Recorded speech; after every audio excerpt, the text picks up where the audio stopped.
Welcome to the How to Be Awesome at Your Job podcast, the show where brilliant professionals share how to sharpen the universal skills required to flourish at work. Enjoy more career fun, wins, meaning, and money with your host, Pete Makaitis.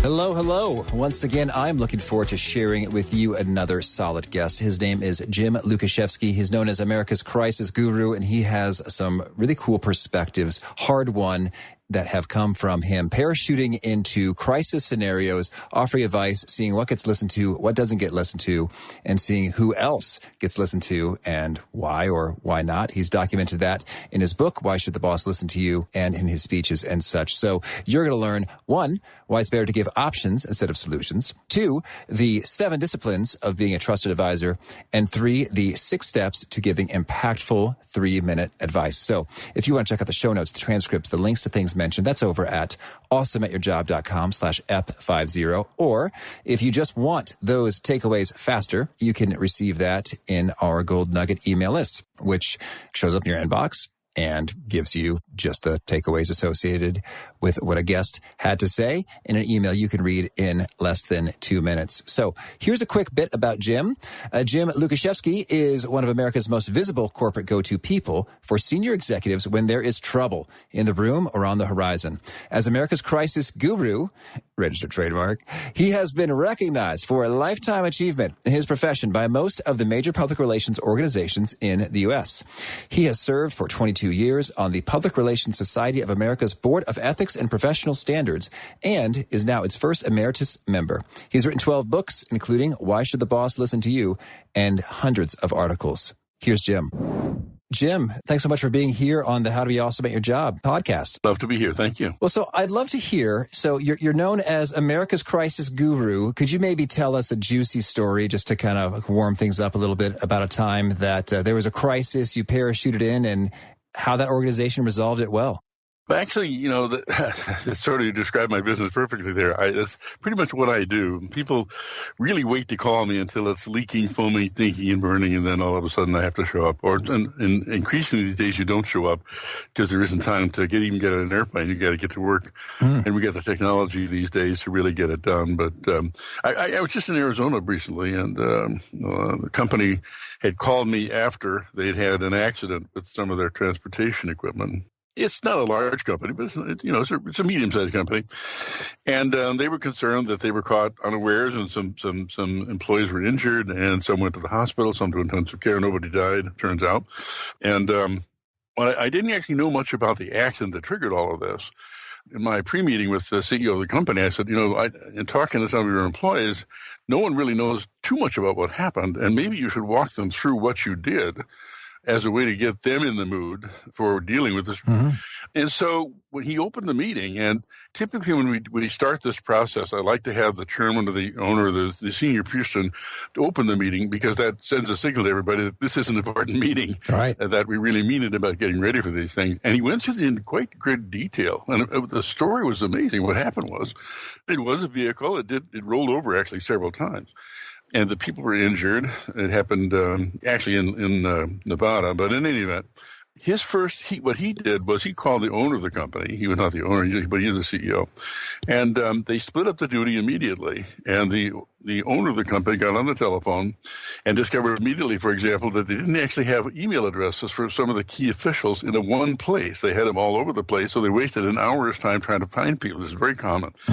But the CEO who was talking went to the hospital and stayed near the CEU, the ICU rather, for the entire time. And this is a circumstance where some of the people in the accident didn't speak English, and so they're having great trouble there. They're gravely injured, and it turns out that some years earlier, his company had been using a kind of software that translated lots of different languages.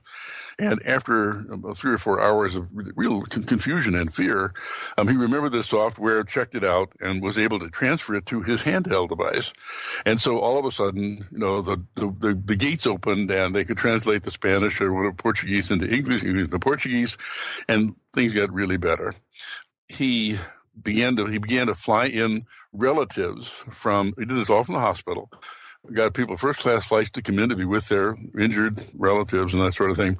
And what he was describing was, in many respects, the perfect response. And as I'm hearing him talk, I'm thinking, typically what happens is somebody fouled up and didn't fix the brakes, or somebody, was careless, or the driver fell asleep at the wheel. But this was sort of the opposite circumstance in almost every instance, except that they weren't ready for it. That's all. So it turned into a much different meeting, because then we were talking not so much about crisis communications. I usually talk about readiness and making mistakes. We were talking about how leaders behave in crisis, because the main lesson in what I do is, we don't really, there's so much focus on crisis about what the media is going to do, and the bloggers, the bloviators, and the bellyachers these days in social media. But here's a company that essentially on its own had these inclinations in every respect to do the right thing. And that's really how I define integrity. So we had a discussion about integrity and purpose and compassion. And we had a really solid 3.5 meeting with hour meeting with these folks, totally engaged, because it turned out to be something entirely different than they anticipated. But it was really a tremendously powerful exercise for them going through this. And I left in the middle of the afternoon, but here's a group that's really committed. They've already called me 3 times to really get this down and get it right in the record book, so to speak, so that they can teach it to people in the company and replicate what they did this time. Very interesting circumstance. Often not the case, though. Well, it is a happy story. Yes, kicking us off well with some positivity. And I know that positive remarks and focus are a big piece of what you teach in your book and your work associated with why should the boss listen to you. And could you maybe draw the connection a bit between crisis communication stuff and the boss listening to you? How did you find yourself in both those worlds? Well, it's interesting because it's a longer story than we have time to talk about as to how I actually got into this business. But I actually came out of government years ago, and I was in government. I was handling the bad news for the governor of the state. And that's overstating. Lots of people handle it. I just happen to be the person delegated to bring it to him. So I got in the middle of things. When I started watching and listening to people who gave advice to important people. And so when I opened my own practice now many, many years ago, I work at high levels, and I work with the senior people in the organizations because of the nature of the problems they face. And in that capacity, you get a chance to see a lot of people give advice. So in moving forward, what I recognized was, and began to answer the question, which was, why do they listen? Why does a person in trouble listen to somebody and not listen to somebody else? They're both very smart. They both might be highly educated, but one penetrates and has influence, and the other doesn't penetrate, doesn't have influence. And so I began to sort of kind of catalog what were the things that made people more influential. I was learning for myself. I didn't even think about a book at that point in time. But as I moved through what I was doing, I found myself working with the staff functions that serve leadership, all of them, law and strategic planning, security, HR, that sort of thing. And because they were so ineffective in having influence on the boss, and they were the insiders. I've always been an outsider, but to organizations. But I believe firmly, and do today, the reason I wrote the book was because there is absolutely no reason why people inside in staff functions can't be as influential as somebody who flies in from the Timbuktu, gets a big buck, and makes a presentation. So that's what the book really, really came for, was to help people on the inside who are very defensive about their skills in these areas in helping senior management, especially when there are lots of people running around like me who are outside consultants. Right. And so that's really what the book is about. It was really it's really why should the boss listen to you? The 7 disciplines of the trusted strategic advisor. That's really what I'm talking about. How to become a trusted strategic advisor. Well, you teed that up so well. That's a juicy, engaging question, and I'm dying to know, what are some of those disciplines and difference makers between those listened to versus ignored? I happened to pick 7, I guess, in working with the publisher, we decided there could be 31. But, Why don't we do something that's digestible for people? So we settled on, and I had some editorial help in designing this, on 7 disciplines. Very simply, the first one is to be trustworthy. That means have a trusted relationship with the people you're dealing with. The second one is to be a verbal visionary. And I talk about that because most senior leaders don't read memos for advice in crisis. They listen to other voices of knowledgeable people and make their decisions based on that. The third one is to develop really what I call a management perspective, meaning essentially if you walk in there, I'm a communicator, so if you walk in there and you talk communications and that's all you got, I mean, most leaders believe they're great communicators. And in fact, the more important the leader, the better they think they are, whether it's true or not. And when I'm talking to my colleagues, I always ask this question: how many of you in this room, have bosses who feel that they are bad communicators? And never seen a hand go up yet. The fifth one the fourth one is to think strategically. This is the hardest part for staff people: is what does it mean to be strategic? And we talk about that. Be a window to tomorrow. This has to do with the concept of recognizing that everything that's happened to somebody, an organization, a product, a service, an agency, an organization, has happened to somebody else before. And therefore, we know a lot about it because there are probably patterns we can figure on happened as a part of the circumstance you're now facing. So I teach people to be essentially students of patterns. And the thing about patterns is that if you understand the patterns of events, you can actually predict what's going to happen with some accuracy. Cool. I always warn my clients when I make predictions, and I'm always making predictions because that's what they hire you for, what's going to happen tomorrow. I always warn them I'm going to be wrong half the time. But here's the scary part. I'm going to be right half the time. Yeah. Even in the most serious of circumstances. The last two are to advise constructively. I teach actually a system of giving advice. It's just 6 simple steps, and we can talk about them if there's time. And then finally, once you do all this stuff, you have to show the boss how to use what you're talking about, because this sort of thing coming from a staff person is pretty unusual. So you have this this option really, or this necessity of teaching the boss how to do what you're telling them. But the point of the book is this: there's this notion of this fallacy out there that there's a table somewhere that you're trying to get to. You heard this phrase, right? I got to get to the table. Mm-hmm. Well, the people I work with who are operating, 60% of what I do is with operating people. They know what I talk about, and because their employees talk about it. And they always ask me this question: Jim, where is this table you keep talking about? Is it anywhere near my office?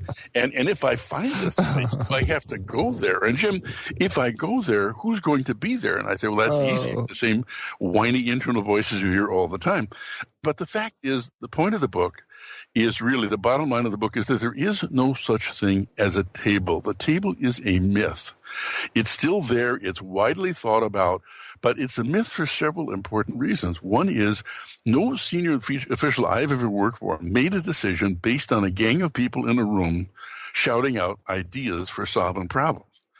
You watch any meeting, senior people, and when that meeting breaks up, the boss will say, hey, Mary, you got a minute? Can you just hang back a second? Mm-hmm. No, Tom, you got a second? That's when the real meeting is going to start. Not with the 29 consultants who were in the room and the 16 lawyers. The only reason that bosses do that is because they got to do something with all these people whose clocks are running. So they put them all in the same room and see how they perform. And maybe 1 or 2 of the 20 will actually break through enough to get an invitation to stay after the meeting and make a real decision. And the point of the book is really that, you are the table. If you care enough about being a trusted strategic advisor, then you have to think differently about how you do your job, how you think about what you do. And we can talk about what those thought changes are. But the point of the book is really that essentially the table's a myth.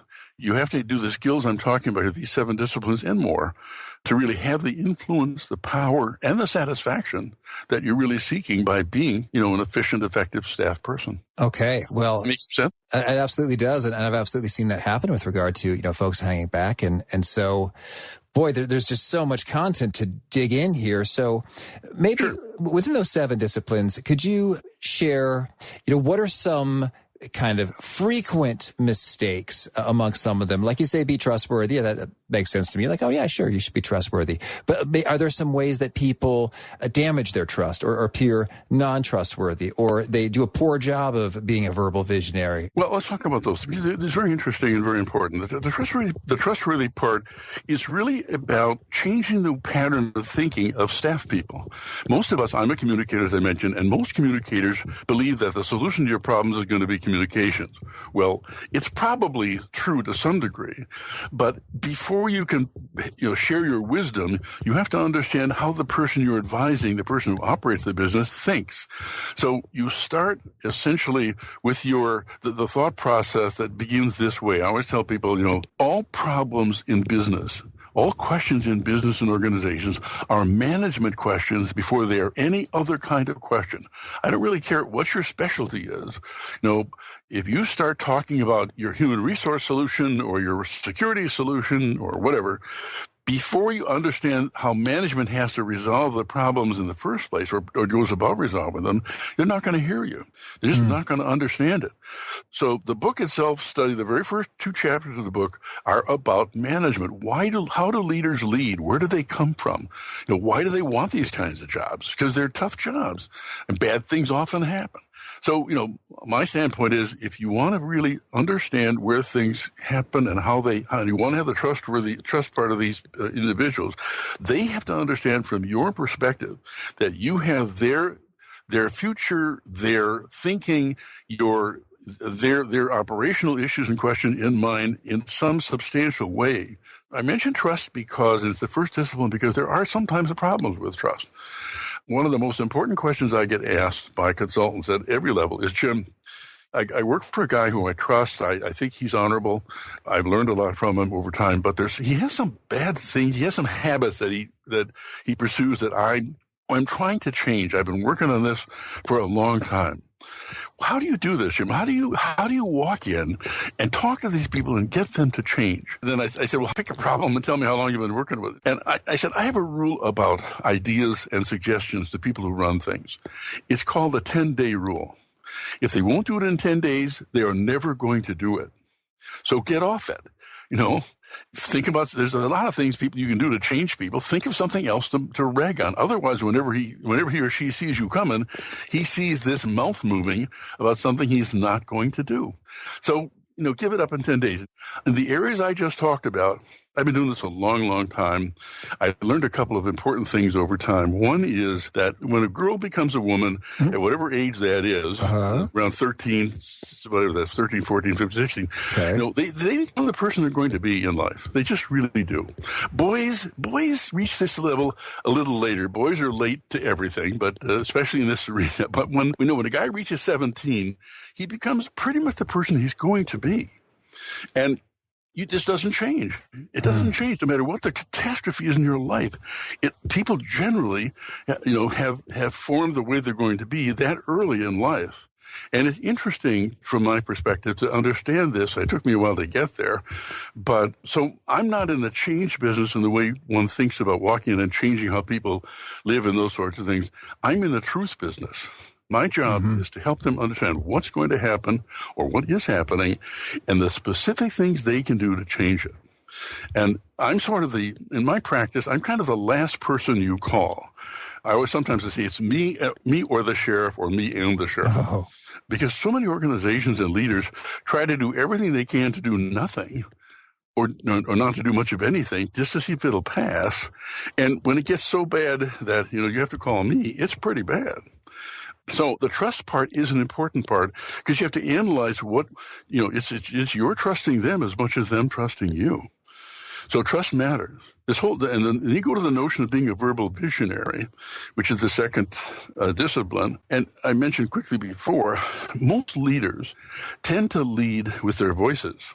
They don't really lead by memos or books or all that other stuff. They tell people what they want or show people what they want, and then people are expected to respond. In crisis, this is especially true. And one of the things that tends to be really crazy as far as internal staff is concerned is that when bad things happen, the boss reaches out and finds all these consultants to come in to talk to. And so what happens is the folks around the boss join hands, join arms, the staffs are in there too, and they want to block anybody coming in from the outside to give the boss outside advice. But the problem with that is that if you're running something, when trouble happens, you want a lot of input. You want to ask all kinds of questions of all kinds of people, and you find that your staff is a huge barrier, to getting this done. And so I coach people and counsel people, if you really want to have influence and show the boss that you are trustworthy and really helpful, you get on the phone and call people that they should be talking to. And what I tell these staff people is that your job is not to be a solution finder, first of all, because you cannot be. If you're a staff person, you don't run anything. No staff person runs anything. And most staff people don't know much about how to run a business anyway. It's one of the reasons they're staff people. So, you're unlikely to come up with a solution that for the so-called silver bullet. Your job as an advisor is to provide and think up options the boss can use from which to fashion a solution as the operator of the business. It's a whole different way to think. And it's an easier way to think. It's much harder to think up a grand solution, particularly if you have trouble with addition, multiplication, subtraction, and division, as many consultants do. So the issue becomes, how do you give advice? And the notion I talk about is you want to be a person who provides options for action that are chosen by the person you're advising. And some of the options are really terribly small, but terribly vital. One of the questions I ask when I'm in a live crisis situation, one of the first questions is who's talking to the victims? It's a simple question, but it's amazing the crazy answers that you tend to get because nobody's really thought about it. And the lawyers have often said, don't ever talk to these people because it's big trouble. And this is also one of the problems. We'll talk about the legal issues maybe in a minute when you want to. But the issue is the verbal visionary is, what your goal is to develop. When you make recommendations to people, you always develop 3 options, and then you let them choose because they want to choose. That's why leaders lead and bosses boss. They want to make these decisions, but they want input as opposed to solutions. It's very, it's a subtle kind of a thinking, but it has a tremendous impact on the boss when somebody doesn't walk in and say, I've got the perfect solution. You do what I tell you, things will be fine, because he knows that's never true. But he or she knows that if someone comes in and says, look, you can do nothing, you can do something, or you can do something more. Let me share some ideas with you.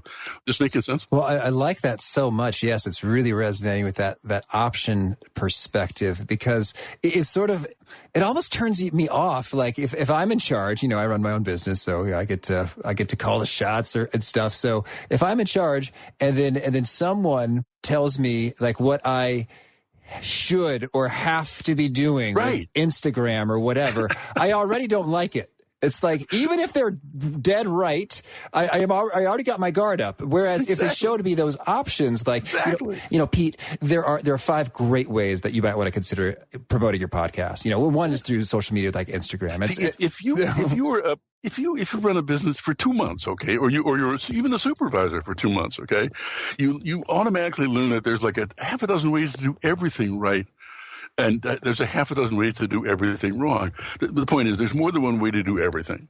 So the issue for what the boss is doing by talking to all these voices when the crises are happening, bad situations are happening, they're deciding their own evidence to justify what they're going to be doing. And they want a lot of input for this sort of thing. And it's very natural.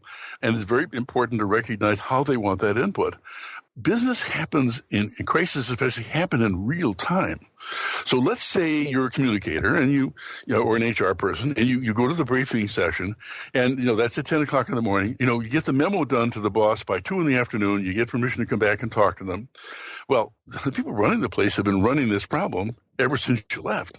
So they're going to have to stop and go back to 10 o'clock in the morning where you came from and listen to what you thought about, all that time, and you're just wasting time. Mm-hmm. It's not helpful. So you'll be polite because, in most organizations, you're in an organization because it's relatively civil and it's a nice place to be and that sort of thing. But the moment you finish speaking, they start up, they jump ahead 5 hours to where they are now. And, it's hard to understand. So when you ask, one of the things when people ask, well, what do these people want anyway? What do they want from us? Okay. Well, what they want is very clear. The first thing that leaders want in these situations is advice on the spot. On the spot, instant. They don't want you to leave. And, that's one of the reasons they hire out some consultants. So advice on the spot, the people who have to leave and write a memo are not very helpful. Memo might be terrific, but one thing you learn in crisis is, and this is one of the great rules of crisis success, is that speed beats smart every time. All right. Most companies get into trouble because they wait to think up, they treat a crisis as though it's just another problem that's a little worse than something else. So they have meetings, they take time, and they write memos and all this stuff. Meanwhile, victims are being created. The problems are getting worse rather than better because bad news always ripens badly. They ask me how it's going to go. I'll say it'll be worse tomorrow before it gets better.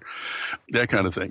So anyway, so the second thing that they generally want is they want to know, essentially, what's going to happen. Where are we going to be tomorrow based on where we are today if we do the things that you tell us to do? They want people to be able to sort of forecast the future.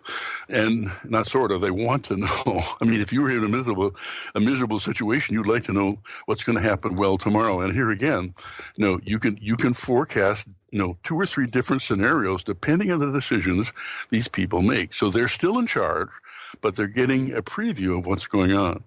And interestingly enough, I call this knowing. They want to know what to do next. And I first learned this lesson early in my career. I was one of 4 consultants chosen to be selected to coach this very senior insurance executive. The company was changing its whole marketing plan. It wasn't a crisis necessarily, but they were changing its whole marketing structure. And they wanted to put this very famous executive they had there in charge of being visible for the company, just representing the company. And he'd never done this before, although he's very good in person. He's a very well-known person, actually. So the appointment to visit with him, he made the final choice. People selected us and tested us and all that sort of stuff, but he made the final choice himself. And he did it. You had a 15-minute meeting with him. And you were advised to be there early because he was on time. He ran his day in 15-minute increments. So I was there early. I was greeted by this officious woman, who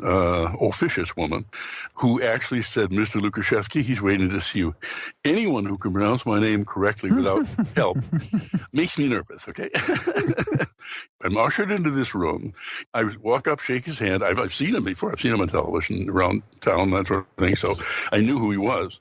And anyway, so he reaches across, shakes my hand. There's a single paper on the desk, just a single paper. I look down, and it's actually a paper with one paragraph on it, and I can read that paragraph upside down. It begins with Jim Lukaszewski and how he pronounces my name. And it's his briefing for this 15 minutes about who's in his office.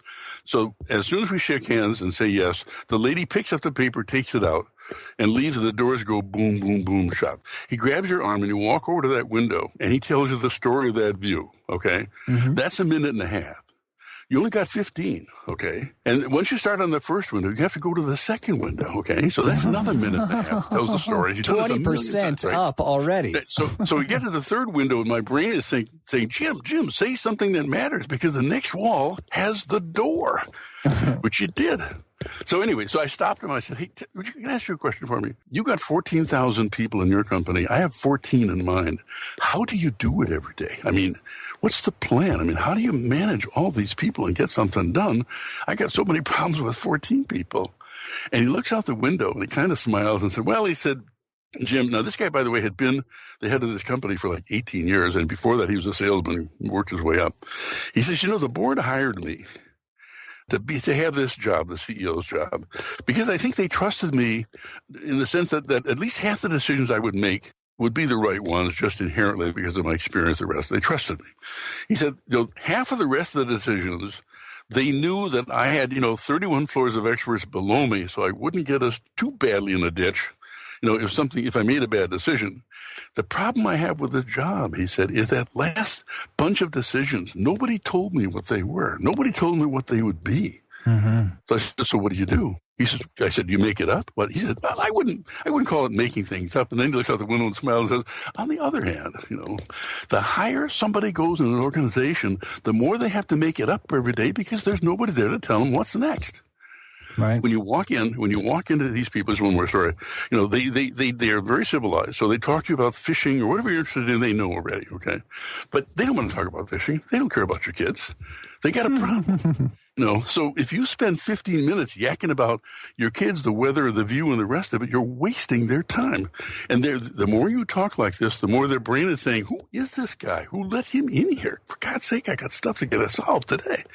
So my book is about, the book is really my philosophy is that to be workable, it has to be simple, it has to be sensible, it has to be doable, it has to be achievable, and it has to be useful. If it's outside any of those little boundaries, you're wasting somebody's time, more than likely, somebody more important than you. Oh, that's so that's good. really what the book is about. And so can you tell me, when you're actually delivering that advice, you say there are 6 steps to doing that optimally. And what are those steps? Yeah.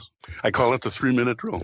There are other similar systems to it, but they're all long. There are 8 or 9 steps and all the rest of it. But let me walk you through the advice-giving process. And I call this whole concept really is advise constructively. Okay, advise constructively.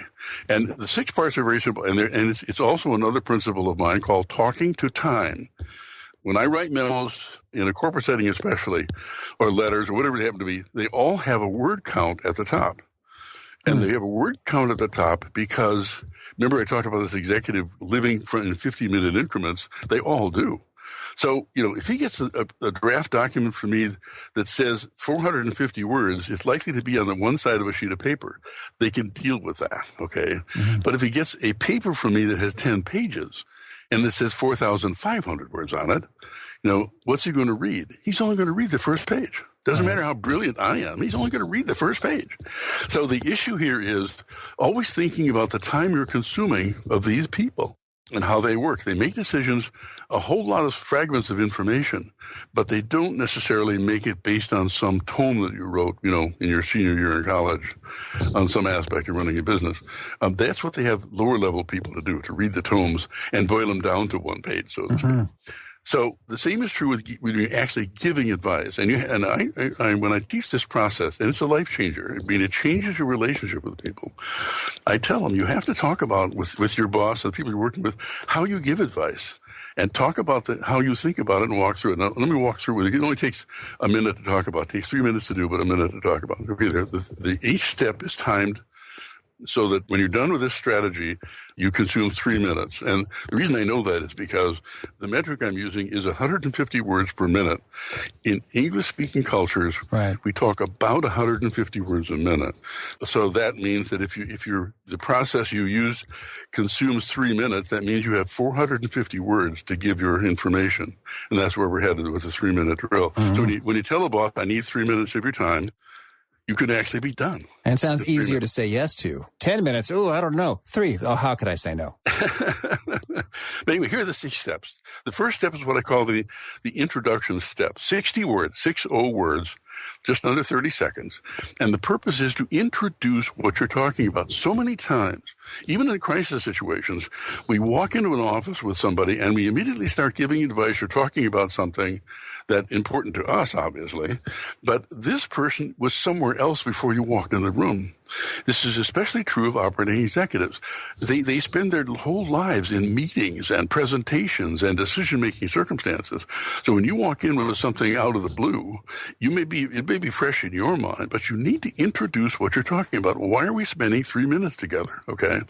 The second step is also 60 words, and I call this essentially the information step, or the explanation step, And what I'm talking about here is, why are we meeting? What is the urgency? What is the issue? What is the problem we're talking about?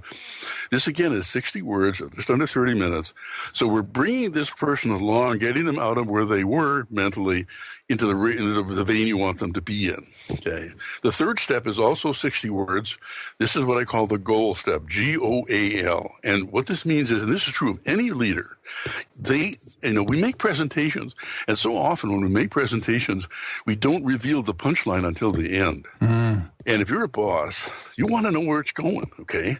So answer first. You have to talk about what the outcomes are going to be before we've even talked about what the circumstances are. And I call it the goal step because, and I've learned this, if they're going to say no in 20 minutes after a presentation, they're going to say no after 60 seconds. So why not save them 18 minutes and get the no early rather than waiting until, it's sort of like all over. Sounds crazy, but it's very, very helpful. It settles them down. So then we get to the fourth step, which is what I call the money step. This is the option step. And I referred to this earlier. This is where you're going to give this person 3 options to choose from. And I said, the 3 options are doing nothing, which is always a strategy in almost any situation. And crisis, half the time doing nothing is actually an important strategy. Because if you're doing some things when you don't know things, it gets worse because you made it worse. But anyway, doing nothing is one. I call it the 0% option. The second option is doing something, which is the 100% option. And then the third option is doing something more, the 125% option. You get a full minute, 150 words to lay these out. And you can do this, okay? And one of the reasons is you're generally talking to pretty smart people. They can figure these things out. What you're giving them is a pathway that sorts things out in a very productive way, okay?